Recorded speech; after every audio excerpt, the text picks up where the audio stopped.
Welcome to the REHolistic Physio podcast. Here we're going to try and find out the whys in order to work on the hows. Everything that is covered on the podcast is based on current evidence and up-to-date information on each topic. Please seek advice from your GP or a healthcare professional before carrying out any of the advice that you hear on the podcast. Well, hello. Today we have Rich from Revive and Thrive. How are you, Rich? Good morning. Not too bad, thank you. Good. Thanks for joining me this morning. No problem. We've got a very good, interesting topic of conversation today. I think a lot of people will benefit from, and we're going to talk about burnout today, aren't we? I asked you on because I know I've seen you floating around on Instagram. Very new to us all. Well, you know what, we all are, so don't worry, we're all going to start somewhere, aren't we? And I just want you to tell me a bit about yourself, actually, Rich. Yeah, no, that's absolutely fine. So, my name's Rich, and first and foremost, who am I? So I'm a dad of two. I've got a 6-year-old son and a 1-year-old daughter. I'm into my running. I'm into playing football. I love getting up at 6 o'clock in the morning when everyone else is still in bed and going downstairs and doing a bit of reading and having a cup of tea. And that's something I'm really passionate about doing because that is my time for myself. But yeah, I'm very family orientated. I spend a lot of time, visiting parents and family with the kids and things like that. And I have a passion for well-being, and purely based on that. And as a hobby, like you said, I've also started my own Instagram account, my own podcast, which focuses around well-being and more specifically burnout and what burnout is and how we can prevent that. And I always think it's important first that we share things about ourselves when people ask us to introduce ourselves, because sometimes what we automatically do when someone asks us to introduce ourselves is we tell everyone what our job is, what our role is. So I always like to start with giving a little bit of information about myself. Professionally, I am a mental health nurse by background. So for the first 6 or 7 years of my career, I worked as an inpatient mental health practitioner, looking after elderly individuals going through a mental health crisis and therefore needed admission to hospital. But more recently, and what's probably accelerated my passion for well-being, and particularly around the topic of burnout, is for the last 3 or 4 years, I've been the service lead for the Staffordshire and Stoke-on-Trent Health and Social Care Staff Wellbeing Service. So that is, looking after staff who are struggling with, work-related or home-related, often both related things, and going through difficult times. So yeah, that's me. That's me. A bit about me and a bit about my profession as well. And I love the fact that you get up at 6 a.m. I did start doing that, Rich. I promise. It's maintaining it, isn't it? Doing some. I know it's trying. I think sometimes when you've just got a busy life, as you say, it's important to focus on yourself and do things for yourself. But I think a lot of people will find the same, don't they? That it's getting dark now. I don't know how you get up that early. What do you do? Tell us what you do to get up there. I feel like the darkness has actually helped, because I don't know, there's something about that waking up. And well, one of the first things I do is I try to make sure I go to bed at the same time. So usually, I mean, as you will know, with having kids, it's non-stop, isn't it? You get up, you sort out school and nursery and what have you. You then start work, you then work all day, you finish work, and it's straight back into getting them from school, or parents taking them swimming or football or dancing and all those classes that they do. So by the end of the day, we're knackered anyway. So we were always in bed by about 10 o'clock. I was sleeping till 7 or 8, and then getting up when the kids do and straight back into it. I thought, if I'm going to bed at 10 o'clock, I don't need all that sleep. So I was setting my alarm at 6, and as soon as it went off, but I absolutely loved the first morning. I did it, went downstairs, everyone else was in bed, it was dark, so I put the lamp on, got the little blanket and a cup of tea, and I sat there reading, and it was like, an hour and a half, just that time to yourself. And after I did that, it's that acknowledging that this has been really useful to me. I like the time to myself, so I'm going to make this a habit. So for the next 2 or 3 days, set the alarm, get up. Whereas now, I still have my alarm, but I usually wake up about 10 minutes before. So I'm naturally getting into that rhythm. So it's like any habit, isn't it? It's the starting the habit, which is the hard part. But if you can just be consistent with it, it becomes a habit, and it does get easier, doesn't it? I'm sure there's many people probably listening thinking there's no chance I'm getting up at 6 if I can sleep till 8 o'clock. Just got to go to bed early, like you say. I was reading something the other day. I can't remember who it was now. And she said she has started to go to bed early because early is for people that are in their 20s, early 30s.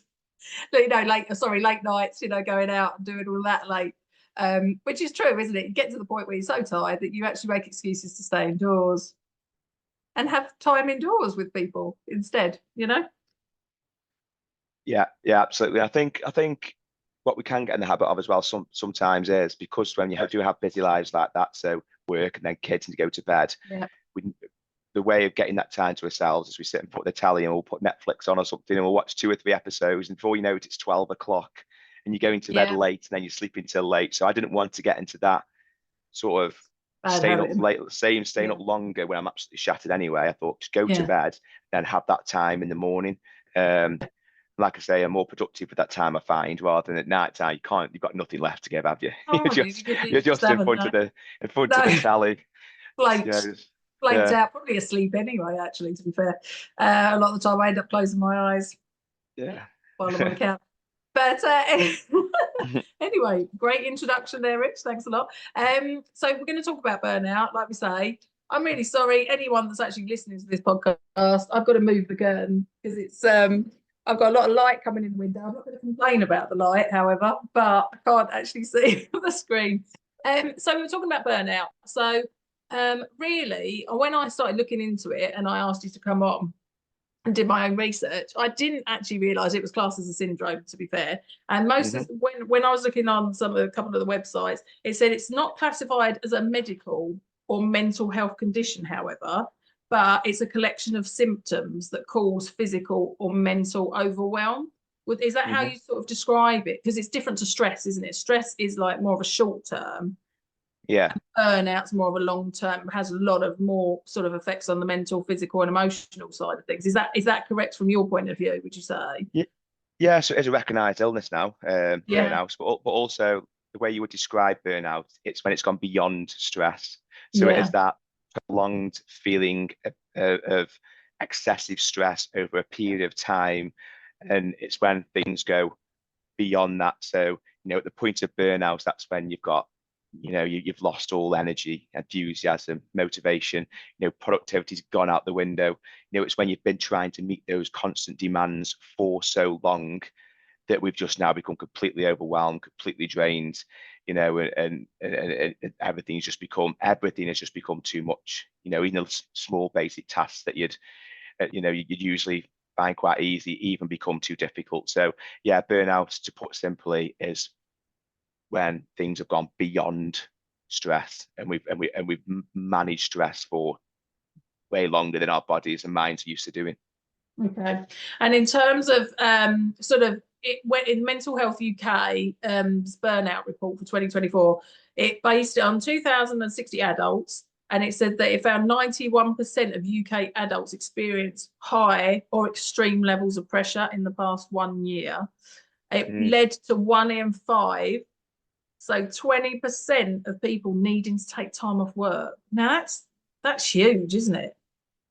I'd argue a lot more than that. 20% need to take time off work, but only 20% will, because one of the things about burnout is we try our hardest to battle through, and a lot of it is around that stigma, around that fear of failure, looking like we've failed, that guilt and shame of not being able to cope. So we push through and then you say 90% of people, which is true, experience that extreme stress. Either those 90% have then had to find ways to manage that stress to not get to the point of burnout, or you've got a large number of people not in those statistics that are burnt out but are still trying to keep going. And that's scary, isn't it? Because the end result of that, as we were doing a few weeks ago, we were talking about sort of male mental health in particular, and just saying the increase in either mental health problems or suicide in men, the male population, is huge, is increasing in the UK.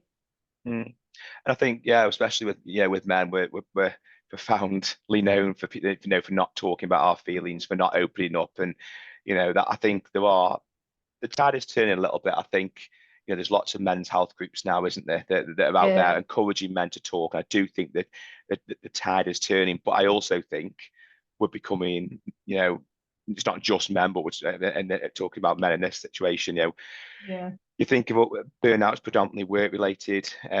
Men, as a man, if you feel that you aren't performing at work and that you're struggling and it's that those feelings of inadequacy, feelings that you're letting not yourself down but your family down, those guilt, when that guilt and shame starts to kick in, that's a really dark place to be, and you don't want to talk about it out of fear of, or I think one of the things is when you talk about something, it then becomes real as well.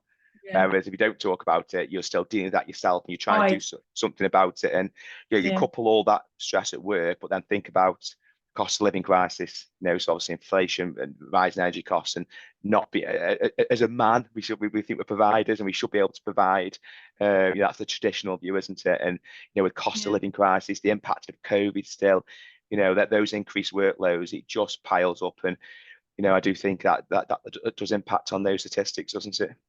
Yeah, absolutely. And I think we talked about men there, but obviously women as well. There's these days there are more and more women that going out to work. Either they're forced out to work because of the cost of living and things like that, or there's just more pressures of normal life as well on everyone. I think generally, isn't there? And we go at such a fast pace.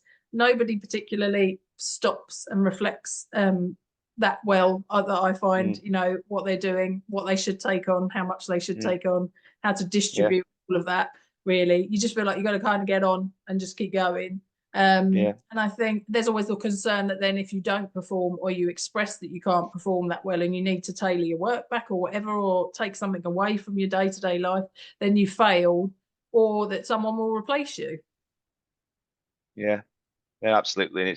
And it's just to mention, like I say, we talked about men and women. It comes the whole other that complexity. So if you think traditionally, historically, the man would go to work, the woman would stay at home and look after the kids. Now that has changed, hasn't it? We've come a long way, and women go to work because they want to go to work, they want careers, and that's absolutely right, and rightfully so. But also, if you have someone who does want to stay at home and look after their kids, and be with the kids, and that's absolutely fine as well. Yeah. They can't really do that anymore because of how expensive everything is. One income isn't enough. So there's a certain group of women that will also be forced to go to work because they have to. But the thing, and society's done that, and how much everything costs now. But for those people who, but then there's still an expectation on, and I know that's changed as well, but there's still an expectation on women that they take over a lot of the parenting roles. So, you have a lot of women who get up at 6 a.m. And do all the things for the kids. They then go to work and have these careers. I still don't think it's understood, and there's cultures at work that don't respect the work-life balance.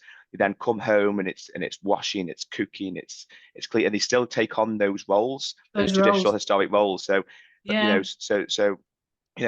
and particularly mothers, it's a constant shift from the moment they get up to the moment they go to bed, and that's a huge factor of burnout as well. And that's why I like the fact when you said about getting up at 6 a.m. And I think it is. I think it's important, and I always express that people need to never feel ashamed to say, I need time for myself. And I have a mum friend that's just had her first child.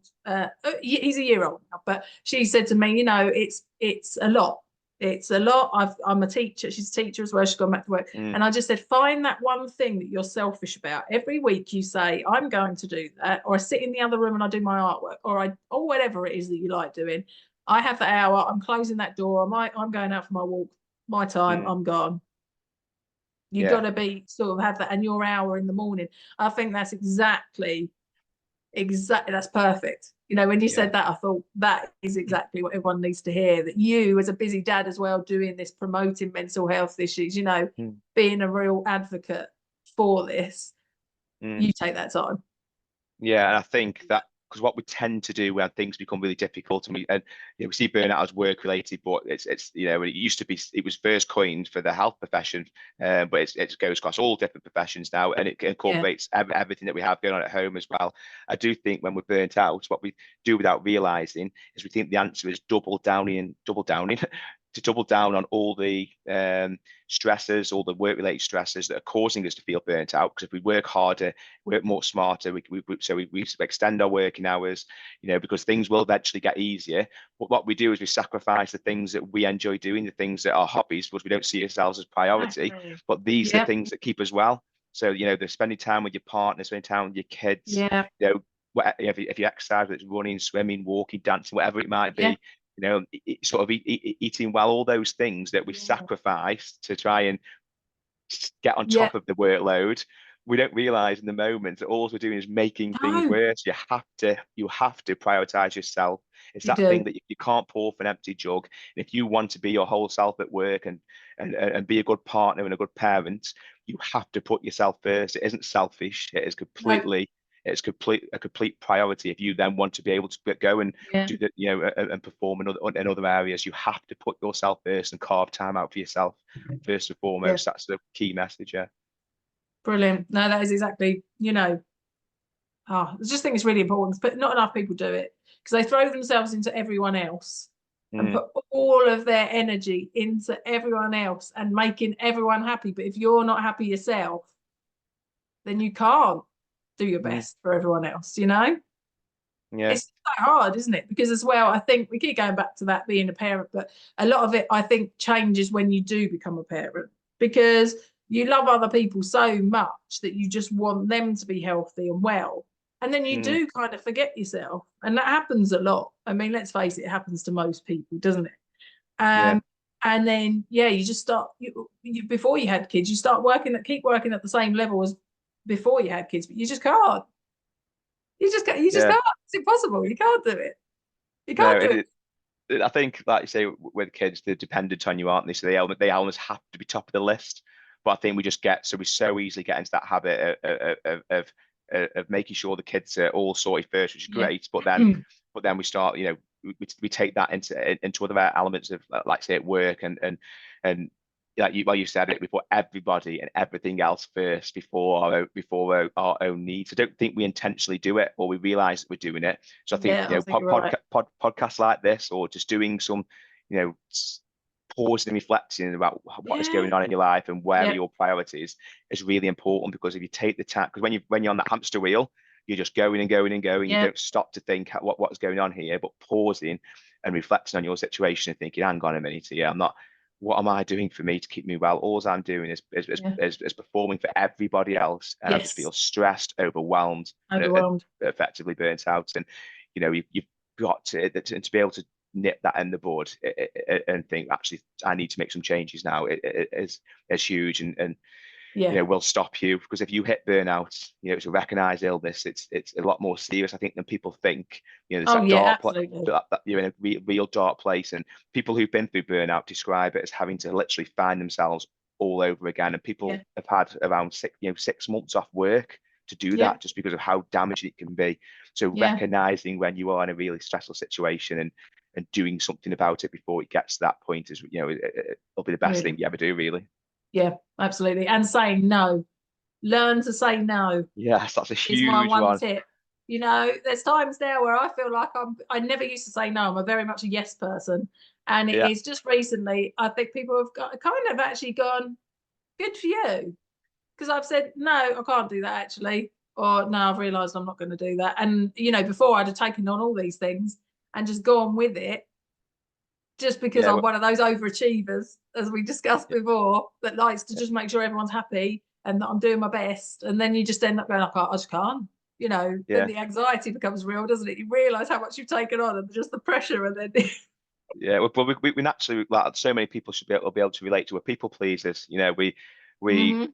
the thought of upsetting somebody else Yeah. is that intense that we're more willing to not do that at the detriment of ourselves. So we'll think, I really can't do that because I'm really busy already. Things are really Yeah. difficult. I'm gonna have to do that at night time when I should be spending time with family. Yeah. But I don't want to upset them by saying no. So you say yes, and then you deal with it, Yeah. and you take that on. And I always remember an example. There's a healthcare support work on the first job that I did, and she was absolutely amazing. She did everything. Healthcare support workers now, they're really skilled. Yeah. They don't just make beds and do and No. sort meals God, out for no. the patients. Yeah. They take bloods, they take the vital signs. They do. That's just off the top of my head. They do a lot more. Yeah. And this particular healthcare, she just get straight away. She was on it. She was doing everything that needed to be done. And and there was other healthcares that were busy, doing their thing. But this particular one was just so. And we were saying, lots of praise. She's amazing. But then what you end up doing is, I'll give it to this healthcare because she'll do it. she'll get You it do. done. And You then overload them. so without realizing, you end up overloading them. And I remember Yeah. a point where, and I just noticed that I asked her to do something and she said no. And I looked at her and I was like, fair play. And I was like, Yeah. I remember feeling Always like clap. quite proud that, and I was like, and she did, and she started saying that she did what she could do. And then she Yeah. said, I haven't got capacity for anything else. And this was 6 years ago before I even got into all Yeah. this. And it sticks with me that she was somebody that thought, I can't keep doing this for everything for everybody else and people pleasing Yeah. and saying yes to everything. And obviously had a switch. So yeah, that sort of really stuck with me. But it's important. But one of the best things you can do is say no. But and it'll be Yeah. hard at first. You'll feel uncomfortable. The people might not be used to saying no, so they might show some negative response to say, what do you mean? But trust me, if you can get used to saying no when you need to, it's not saying no to absolutely everything. Obviously, No. if you went into work and said no to Yeah. everything, they're gonna. Yeah, I'm not But you doing know, that. but if you say, I'm really at capacity, or you can Yeah. even say, Yeah. I'm at full capacity at the moment. Yeah. If it can wait till next week, then come back to me, or something like that.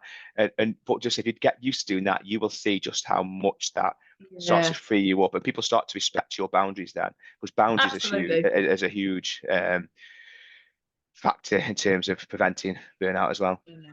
And when it comes to burnout, so we said, how can you recognize the start of the beginning of, because I'm guessing it's slightly different to stress, or is it sort of you start getting stressed and anxious and whatever, and it just builds up from there? Do you know what I mean? How do you tend to say to people to sort of what the signs to look for initially? So it's really common for people who end up burnt out, even people who've worked in mental health or have a good understanding of Yeah. well-being, when you are in the thick of it, you just don't realize just what is happening. And only when you become burnt out and you recover and you look back Wow. and you think, all the signs were there, all the signs were there. Why did I not notice them? So it is important if you can really start to Yeah. recognize the signs before you get there and start putting some of these changes in. And sorry, I keep coughing. And we always say there's, I say we always say there's sort of three common pillars to burnout, and that's exhaustion, Yeah. cynicism, which I'm sure a lot of people will relate to. So we say cynicism or detachment, and Mhm. reduced performance. So if you can notice those signs within yourself, so exhaustion isn't just physical exhaustion, so that fatigue, that Yeah. the not wanting to get up in the morning, the headaches, the motivation, it's the emotional symptoms. So it's that feeling of helplessness, feeling that you can't, you've got that decreased motivation, that sense Mm. of you start to feel like a failure, like you can't cope, imposter syndrome might kick in. Um, and then, you might notice some sort of behavior changes as well. So, we start to withdraw from responsibilities. We might start to isolate ourselves from our colleagues. Procrastination might start to kick in. Um, increased irritability with people, and I think that cynicism will really start to kick in as well. And it's that you just lose interest and enthusiasm for work, something that you used to feel passionate about, and you find, it was you almost sort of saw it as your calling. Um, Mm. and you start to feel negative towards your job. You might start getting annoyed with your colleagues, your Yeah. manager, the organization you work for as a whole. And again, that just contributes to that sense of isolation as well, and that detachment. So if you feel that you'll wake up in the morning and you just don't want to get out of bed, don't want to go to work, you no longer enjoy the work that you do, yeah, that's a real sure sign of burnout. And Okay. then then in terms of that reduced performance, you will notice, Yeah. you will know yourself that you aren't performing to the level that you would like to. Yeah. So it's that productivity, it's that difficulty concentrating. You're struggling to motivate yourself. I mentioned earlier when Yeah. basic tasks just become difficult. So you're sat there at your desk or wherever, and you've got a really busy day, you're overwhelmed by a to-do list, but you pick up your phone and you scroll through Instagram and Facebook and whatever. You're going up through the news articles on your screen, looking at BBC News and your local news and all this, and you're thinking, what am I doing? I'm so busy, but I'm Yeah. doing all these things. Yeah. So, these are just sort of They're the signs sorts of signs. to sort Okay. of look out for. Yeah.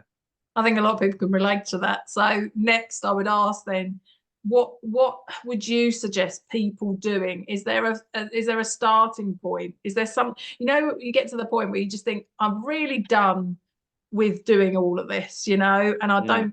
I need to talk to someone now, or I need to talk to my work. Is there anything you would say to people, recommend So straight starting away, with? acknowledging where you are. Yeah. is the main point, and think and accepting that, hang on a minute, it's nothing, because if you don't change, nothing changes, and you carry on No. on that path. So acknowledging that you are highly stressed, overwhelmed, that cynicism's kicked in, you're detached from work, your performance is impacted, you wake up in the morning even after you've had a good 8 hours sleep and you still feel exhausted. If you recognize these signs, accepting that this is happening, being kind to yourself and thinking this is that, it's not a reflection on you. It doesn't mean that you can't Yeah. cope. It doesn't mean that you failed and all these things that will stop us from talking to someone about it. So acknowledging that that's happened and being kind to yourself that's happening. And if you don't do something about it now at this point, things will become even worse. And then that you say talk. So just start off by acknowledging it yourself and maybe talking to a loved one, a colleague who might, because colleagues might not have spoke about it, but if you're in that boat and it's work related, they're probably in a similar boat. If you've got a supportive manager talking about it, because you will realize when you actually talk about it and open up, you won't get the response your critical voice is telling you that you'll get. You will realize that support is there. And when you talk to people why you feel the way you do, they'll be sitting there thinking, of course you feel this way. Why are you managing all that on your own? And it could be talking to your partner, so looking at sharing more responsibilities at home. It can be reducing your workload at work. It can be prioritizing tasks. So that is the first point, that acknowledgement that something needs to change and that we're struggling.